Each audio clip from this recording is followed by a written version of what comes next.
Steven Tyler, the legendary singer of Aerosmith, is one of the biggest icons of the world of rock music. But behind the bright halo, behind the iconic hits like Dream On Crazy or I Don't Want to Miss a Thing, his life is filled with countless deep sadness. The greatest sadness in Steven Tyler's life is probably the loss, the irreversible things of the past, and most of all, the mistakes he made with his loved ones. His illustrious career also came with a long battle with drugs, times of collapse to the point of almost losing everything. He once shared that the years of being addicted to heroin and cocaine made him lose precious moments with his children, hurt the women who loved him, and almost destroyed himself. One of his greatest sorrows is probably the regret of not being able to be a real father when Liv Tyler was young. As a child, Liv Tyler did not know that Steven Tyler was her biological father. She was raised by her mother, Bebe Buell, a former model and singer.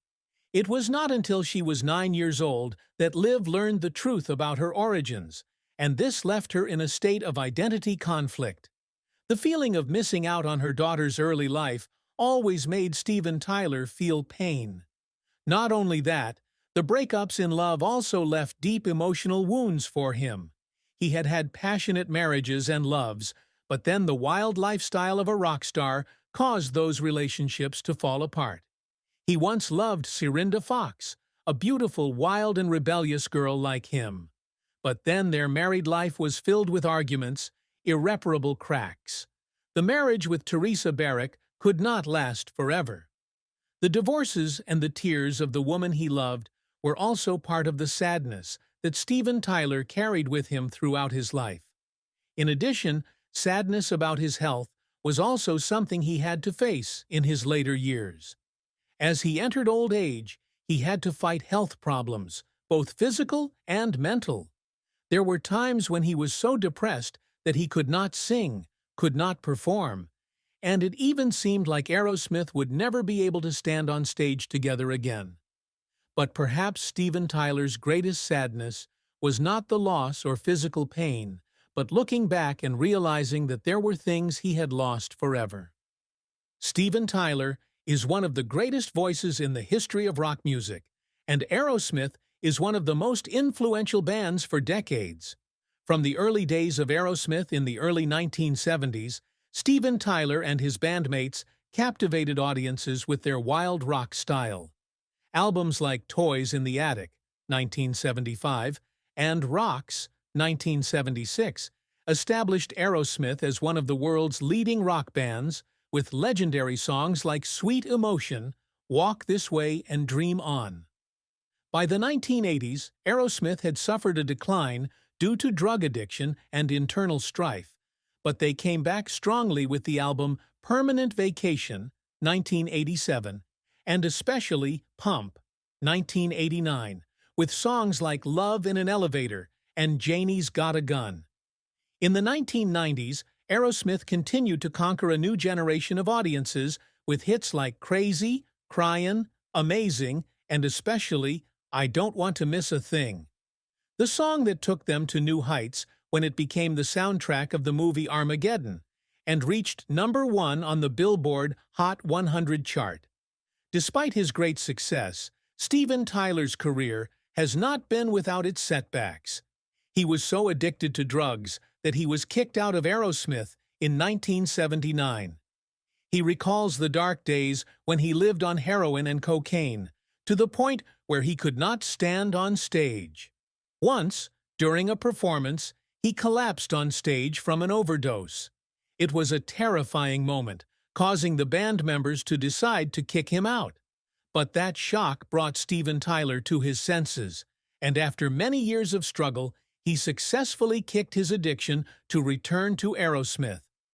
Another pain was the betrayal in the music industry.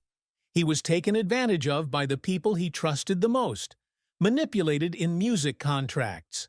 There was a time when Steven Tyler felt like he was just a money-making machine for others instead of a real artist. But what hurt Steven Tyler the most was probably the times he lost himself to fame and drugs.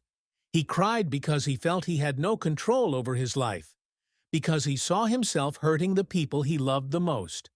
There were times when he looked back and wondered if all this glory was worth trading the most precious things in life. Steven Tyler is not only a legend in the rock music industry, but also a symbol of slow living, rebirth, and the constant search for perfection in art. His life is a series of stumbling steps and standing stronger than before. His achievements are not only in prestigious awards, best-selling albums, but also in the efforts to overcome himself, to become a true artist and a better person. His career with Aerosmith is one of the greatest achievements that he is always proud of. With the hit albums Toys in the Attic, 1975, and Rocks, 1976, Aerosmith became one of the top rock bands in the world. Hits such as Sweet Emotion, Walk This Way, and Dream On were brought to the peak of the music industry. In the 1980s, Aerosmith fell into a period of crisis due to ghosts and internal turmoil, but thanks to his own presence, Steven Tyler revived the band. He and his bandmates made a strong comeback with Permanent Vacation, 1987, Pump, 1989, and Get a Grip, 1993, helping Aerosmith conquer a new generation of audiences. In addition to maintaining Aerosmith's glorious career, Steven Tyler also made his mark as an individual. He was nicknamed the Screamin' Devil because of his high-pitched and powerful voice. He was also one of the singers with the most unique performance style, with hip movements, standing microphone rotations, and a stylish appearance. Not only was he a singer, he was also a talented songwriter, contributing to the composition of most of Aerosmith's songs. Songs such as Janie's Got a Gun, Crazy, Cryin' were not only commercially successful, but also deeply meaningful, expressing real stories about life, love, and pain. Steven Tyler also constantly sought new changes. He was a judge on American Idol from 2011 to 2012, bringing a breath of fresh air with his humor and freestyle. He also had an impressive solo career, releasing the country album We're All Somebody from Somewhere in 2016. A bold move, but unexpectedly successful. Despite his career success, Steven Tyler has never forgotten his relentless efforts to fight drugs.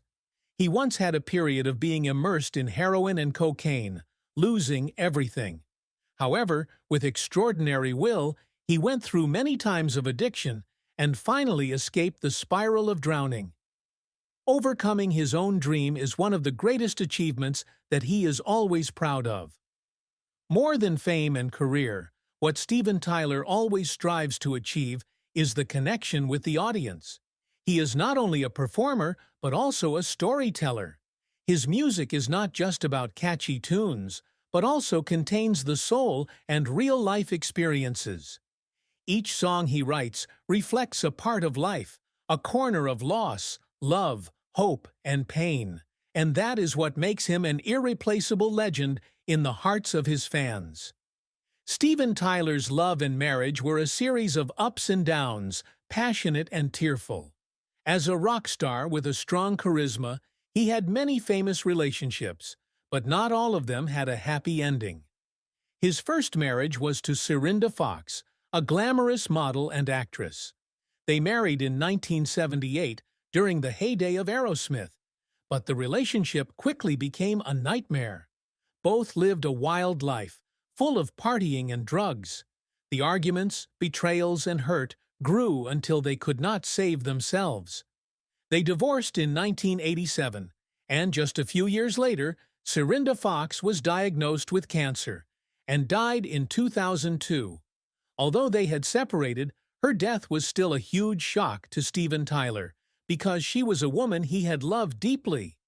His second marriage to Teresa Barrick seemed more peaceful. They married in 1988 and had 2 children together. However, this marriage was not without its cracks. The pressures of fame, the temptations of the artist's life, along with the secrets that could not be shared, gradually brought this relationship to an end. They divorced in 2006, ending nearly 2 decades together. In addition to his official marriages, Steven Tyler also had many other love affairs, the most prominent of which was with Baby Buell, a model and singer. From this love affair, Liv Tyler was born, but during her early years, she did not know that Steven Tyler was her biological father. This was probably one of the biggest mistakes in his life, as he missed the opportunity to be a father completely from the beginning. It can be said that love in Steven Tyler's life has always been something intense but fragile. He loved with all his heart, but also easily lost the most important women. The separations and tears of the women he loved were probably some of the greatest sorrows he had to carry throughout his life. Despite many ups and downs in his love life, Steven Tyler was always a loving father. He had 4 children: Liv Tyler, Mia Tyler, Chelsea Tyler, and Taj Tallarico. Liv Tyler is his most famous child. As a child, Liv did not know that Steven was her biological father until she was 9 years old. When she learned the truth, she was in great shock, but after that, she and Steven gradually rebuilt their father-daughter relationship. She always respected him, but could not hide the pain of the early years of her life without a father figure. Mia Tyler is his daughter with Serinda Fox, a talented model and actress. She also witnessed her parents' marital conflicts and Steven Tyler's slide into drugs. However, she still loved her father and always supported him.